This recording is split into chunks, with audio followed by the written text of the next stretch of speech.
നമസ്കാരം, മലയാളി വാർത്തയിലേക്ക് സ്വാഗതം.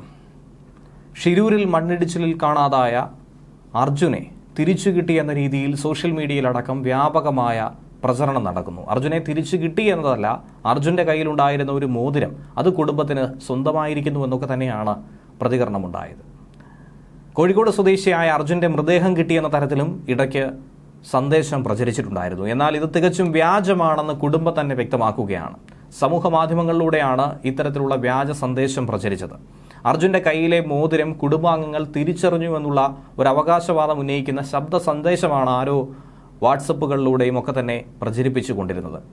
17 ദിവസം കഴിഞ്ഞിരിക്കുന്നു അർജുനെ കാണാതായിട്ട്. അർജുന് വേണ്ടിയിട്ടുള്ള തിരച്ചിൽ ഇപ്പോഴും പുരോഗമിക്കുന്നു എന്ന് തന്നെയാണ് മനസ്സിലാക്കാൻ കഴിയുന്നത്. വളരെ കുറച്ച് ദിവസങ്ങളായി, 2 ദിവസമായി അർജുനെക്കുറിച്ചുള്ള വിവരങ്ങളൊന്നും തന്നെ ലഭിക്കുന്നുണ്ടായിരുന്നില്ല. ഒരു കാരണവശാലും ഈ തിരച്ചിൽ അവസാനിപ്പിക്കില്ല എന്നാണ് കാർവാർ MLA കൂടിയായിട്ടുള്ള സതീഷ് കൃഷ്ണസേയിൽ പറഞ്ഞിരിക്കുന്നത്. ചെളിയും മണ്ണും ഒക്കെ തന്നെ നീക്കാൻ നദിയിലെ കുത്തൊഴുക്ക് വലിയ വെല്ലുവിളിയായി തന്നെ നിൽക്കുന്നുണ്ട്. ഇതിന് ബദലായി ഇതിനെ അവഗണിച്ച് മുന്നോട്ട് പോകാനായി തൃശ്ശൂരിൽ നിന്നും ഡ്രഡ്ജർ എത്തിക്കാനുള്ള ഒരു ശ്രമം അത് തുടരുമെന്നായിരുന്നു അദ്ദേഹം മാധ്യമങ്ങളോട് പറഞ്ഞത്. പക്ഷേ തൃശ്ശൂരിൽ നിന്നും ഷിരൂരിലേക്ക് ഡ്രഡ്ജർ കൊണ്ടുപോകാൻ കഴിയില്ല എന്നാണ് തൃശ്ശൂരുള്ള അധികൃതർ തന്നെ വ്യക്തമാക്കുന്നത്. അതിന് വ്യക്തമായ കാരണവും അവർ പറയുന്നുണ്ട്.